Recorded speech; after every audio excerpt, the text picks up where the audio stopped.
नमस्कार दर्शकों, आज हम आपके लिए एक ऐसी शक्तिशाली विधि लेकर आए हैं जिसका अभ्यास केवल 11 दिनों में आपकी मनोकामना या इच्छा को पूरा कर सकता है। खास बात यह है कि इस ध्यान विधि का अभ्यास ब्रह्म मुहूर्त में करना होता है। सबसे पहले हम ब्रह्म मुहूर्त के महत्व पर विस्तार से चर्चा करेंगे। उसके बाद हम ध्यान विधि की विशेषताओं को समझेंगे। ब्रह्म मुहूर्त प्रातःकाल के उस विशेष 1 घंटा 36 मिनट के समय को कहते हैं जो सुबह 4:24 से लेकर सुबह 6 बजे तक रहता है। हालांकि इस विषय में कुछ और भी मान्यताएं हैं। अगर हम प्राचीन ग्रंथों का अध्ययन करें तो उनके अनुसार रात को 4 कालों में विभाजित किया गया है। पहला काल है रुद्र काल, जो शाम को 6 बजे से लेकर रात को 9 बजे तक प्रभावी रहता है।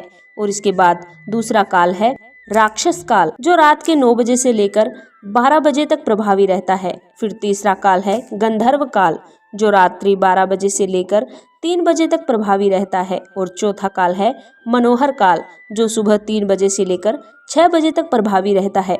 ब्रह्म मुहूर्त के समय की मान्यता मनोहर काल यानी 3 बजे से 6 बजे के बीच पड़ती है। हालांकि विभिन्न देश और काल के अनुसार इसका समय थोड़ा भिन्न हो सकता है, इसलिए कोई भी निश्चित समय हर स्थान के लिए एक सा नहीं बताया जा सकता। लेकिन यदि आप मनोहर काल के बीच में यानी सुबह 3 बजे से 6 बजे के बीच किसी भी समय उठते हैं तो यह समय अमृत वेला यानी ब्रह्म मुहूर्त का समय माना जाएगा। अगर हम ब्रह्म मुहूर्त का शाब्दिक अर्थ समझने की कोशिश करें तो ब्रह्मा का मतलब होता है देव, जो ज्ञान के देवता हैं, और मुहूर्त का अर्थ है समय समय अखंड यानी एक ऐसा समय जिसमें हम ज्ञान को समझने का प्रयत्न करते हैं। यानी ज्ञान को समझने का जो समय है उसे हम ब्रह्म मुहूर्त कहते हैं। ब्रह्म मुहूर्त की बहुत सी महत्वपूर्ण चर्चा हमारे शास्त्रों में की गई है।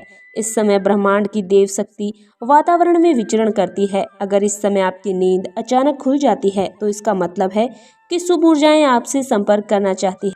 यदि आप इस समय उठकर ध्यान करते हैं तो ऊर्जांचल स्थापित होना शुरू हो जाएगा। इसी प्रकार सभी धर्मों के जो देवालय हैं, जैसे मंदिर, गुरुद्वारे और जितने भी पूजा स्थल हैं, वे सभी ब्रह्म मुहूर्त में ही खोले जाते हैं।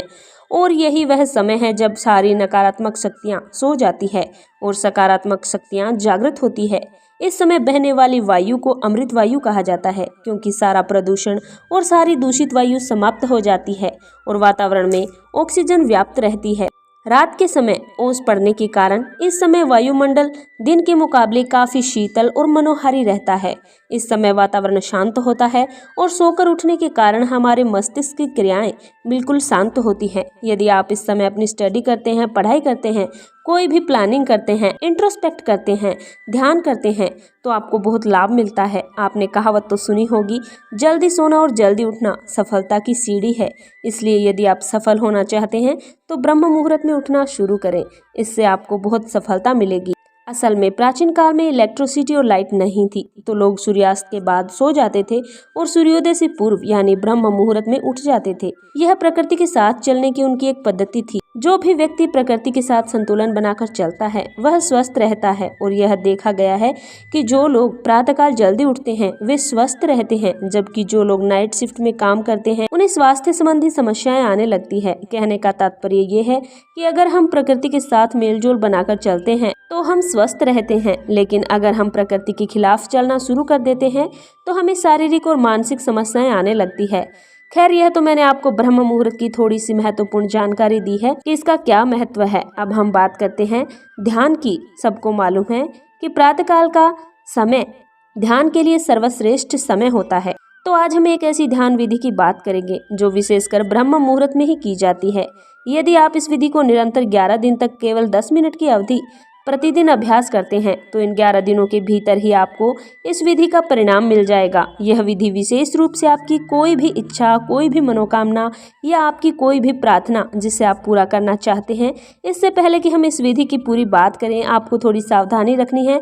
जिन लोगों को हृदय से संबंधित कोई कष्ट है, हृदय से संबंधित कोई बीमारी है, जिन्हें रक्तचाप, ब्लड प्रेशर की समस्या है, वे इस विधि को ना करें। इसका कारण ये है कि इस विधि से हमें सांस को रोक कर रखना पड़ता है, इसलिए हृदय रोगी और रक्तचाप के मरीज इस विधि को ना करें।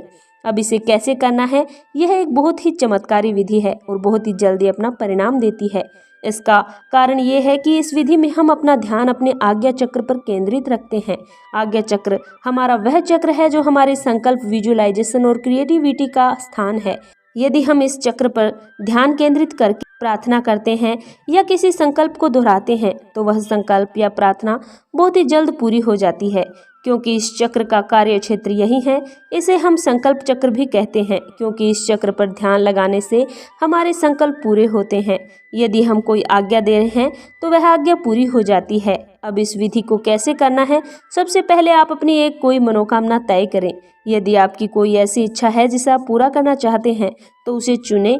अगर कोई विशेष इच्छा नहीं है तो कोई आपकी आवश्यकता भी हो सकती है। उदाहरण के लिए, आपने बहुत कठिन परिश्रम और लंबे समय की पढ़ाई करके अपने जीवन में एक ऐसे मुकाम पर पहुंच गए हैं कि अब आपको एक अच्छी नौकरी मिलनी चाहिए, सरकारी नौकरी मिलनी चाहिए, लेकिन आप संघर्ष कर रहे हैं और आपको नौकरी नहीं मिल पा रही है। ऐसी कोई भी इच्छा जिसे आप पूरा करना चाहते हैं उसे चुने। एक बार जब आपकी इच्छा तय हो जाए तो 11 दिन तक उसी इच्छा की पूर्ति के लिए इस ध्यान विधि का अभ्यास करें। इसके लिए सबसे पहले अपनी एक मनोकामना को तय कर लें। जब आपकी वह इच्छा तय हो जाए तो आपको क्या करना है? सुबह ब्रह्म मुहूर्त के समय उठें और उठने के बाद फ्रेश होकर, यदि स्नान कर सकते हैं तो बहुत अच्छी बात है, नहीं तो केवल हाथ और मुंह भी आप धो सकते हैं। इसके बाद अपने घर के मंदिर, पूजा स्थल या ध्यान कक्ष में ध्यानस्थ होकर बैठ जाएं। ऐसा स्थान चुनें जहां से बाहर की शुद्ध वायु आपके कमरे में प्रवेश कर सके। इसलिए इस विधि को प्रातः और ब्रह्म मुहूर्त में करने का सुझाव दिया गया है, क्योंकि इस समय आपको प्राण वायु की जरूरत रहेगी। तो ऐसे स्थल पर बैठें जहां से खुली हवा आपके कमरे में आती रहे।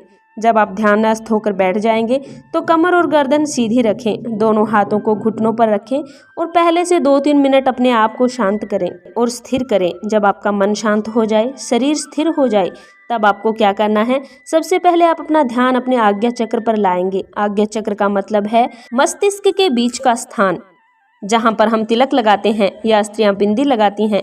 अपने ध्यान को इस स्थान पर केंद्रित करें और इस स्थान पर लगातार अपने मानसिक नेत्रों से इस स्थान को महसूस करते रहें। जब आप अपने मानसिक नेत्रों से इस स्थान को महसूस करेंगे और ध्यान यहाँ पर बनाए रखेंगे तो आप एक लंबी गहरी सांस भरेंगे और इसे अंदर करेंगे और ध्यान यहाँ बनाए रखेंगे। फिर एक आप लंबी गहरी सांस भरेंगे और इसे अंदर रोकेंगे। इस दौरान आपका ध्यान भी आज्ञा चक्र पर टिका रहेगा।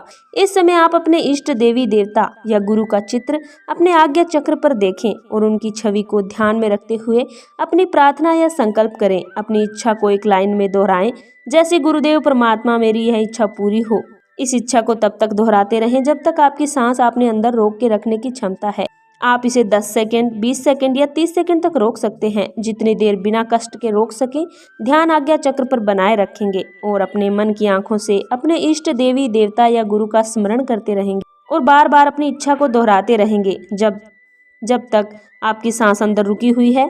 जब तक आपको लग रहा है अब आप अपनी सांस को अंदर नहीं रोक सकते हैं तो धीरे से मुंह से सांस को बाहर छोड़ देंगे और ध्यान रखें, सांस को अंदर लेते समय नाक से लेंगे और छोड़ते समय मुंह से बाहर छोड़ेंगे। यह एक चक्र पूरा हुआ। फिर आप 15 से 20 सेकंड तक थोड़ा रेस्ट करेंगे, सामान्य स्थिति में बैठे रहेंगे। फिर उसके बाद दूसरा चक्र शुरू करेंगे, यानी फिर से एक गहरी लंबी सांस भरेंगे। अपने ध्यान को आज्ञा चक्र पर टिकाएंगे, अपने मन में इष्ट देवी देवता अथवा अपने गुरु का चित्र निहार कर और इन सभी चीज़ों के साथ फिर अपनी प्रार्थना को फिर से दोहराएंगे।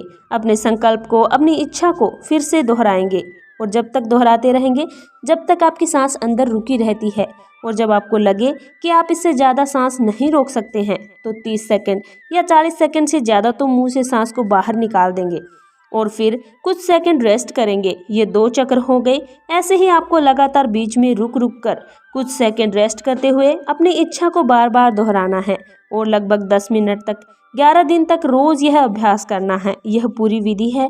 असल में जब आप इस प्रकार के ध्यान को करते हैं तो इसका एक वैज्ञानिक पहलू भी है। जैसा कि मैंने पहले बताया, हमारा आज्ञा चक्र हमारा संकल्प का स्थान है। यह हमारे विजुअलाइजेशन का स्थान है, हमारा आदेश देने का स्थान है।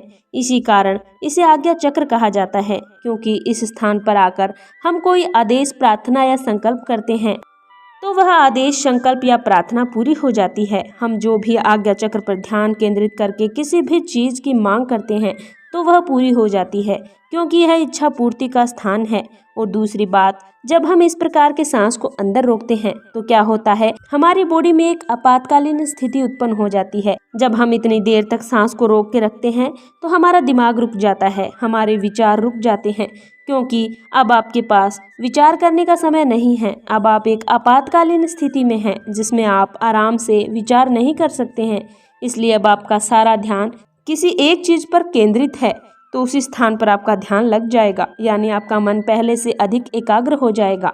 तो जब आप सांस को भरकर रोकते हैं तो यह दूसरी महत्वपूर्ण बात है, सही वाक्य। और तीसरी बात है, जब आप इस प्रकार एकाग्र हो जाते हैं तो अपनी इच्छा को बार बार, अपनी मनोकामना को दोहराते हैं, तो क्या होगा, धीरे धीरे वह आपकी इच्छा आपकी चेतन मन से अवचेतन मन में चली जाएगी। एक दिन बाद, 2 दिन बाद, 3 दिन बाद क्या होगा कि यह आपका विचार, जिसे आप बार बार दोहरा रहे हैं, आपके अवचेतन मन में प्रवेश करना शुरू हो जाएगा, जो हमारे मन का गहरा स्तर है। और अगर आप किसी विचार को अपने चेतन मन में, यानी अपने सबकॉन्शियस माइंड में उतार देते हैं, तो लॉ ऑफ अट्रैक्शन कहता है कि वह इच्छा आपकी पूरी हो जाती है। और यही इसकी साइंस है। इसमें 3 चीज़ें विशेष रूप से काम करती हैं। पहला है आज्ञा चक्र, यह आज्ञा का स्थान है जो आज्ञा को पूरा करता है। दूसरा है सांस को अंदर रोकना, इससे बॉडी में एक आपातकालीन स्थिति उत्पन्न हो जाती है, आप फालतू के विचार नहीं कर पाते हैं, आपका मन पूरी तरह से एकाग्र हो जाता है। तीसरी बात, अपने अवचेतन मन को खोलते हैं, आपकी जो इच्छा है वह आपके अवचेतन मन में चली जाती है, जिससे वह इच्छा पूरी होने के बाद द्वार खुलने लगते हैं। एक महत्वपूर्ण बात यह है कि आप इस विधि को ब्रह्म मुहूर्त के समय में कर रहे हैं। ब्रह्म मुहूर्त का समय विशेष होता है, जैसा मैंने शुरू में ही विस्तार से बताया था कि अगर हम कोई विधि ब्रह्म मुहूर्त के समय में कर रहे हैं तो यह देवताओं और परमात्मा का समय होता है। इस समय में आप यदि शुद्ध मन से कोई भी प्रार्थना करते हैं तो वह प्रार्थना जरूर सुनी जाती है। तो यह सभी चीज़ें मैंने आपको विस्तार से समझाई। अगर आपकी कोई भी ऐसी स्थिति है, अगर आप किसी भी संकट में फंसे हैं और उस संकट से बाहर निकलना चाहते हैं, क्योंकि यह विधि हमारे द्वारा आजमाई हुई विधि है। और याद रखिए, जब हम अपने मन के भीतर की शक्ति को पहचानते हैं और उस पर विश्वास करते हैं तो कोई बाधा हमारे रास्ते में नहीं रुक सकती। मेरे प्रिय दोस्तों, आप सभी में वह शक्ति है जो आपके जीवन को बदल सकती है। आप सभी के जीवन में सफलता, शांति और सुख आए, यही मेरी शुभकामनाएं हैं। इस विधि का अभ्यास करें, विश्वास रखें और जीवन में अपने सपनों को साकार करें। अगर आपको यह वीडियो पसंद आए तो वीडियो को लाइक और चैनल को जरूर सब्सक्राइब करें। धन्यवाद।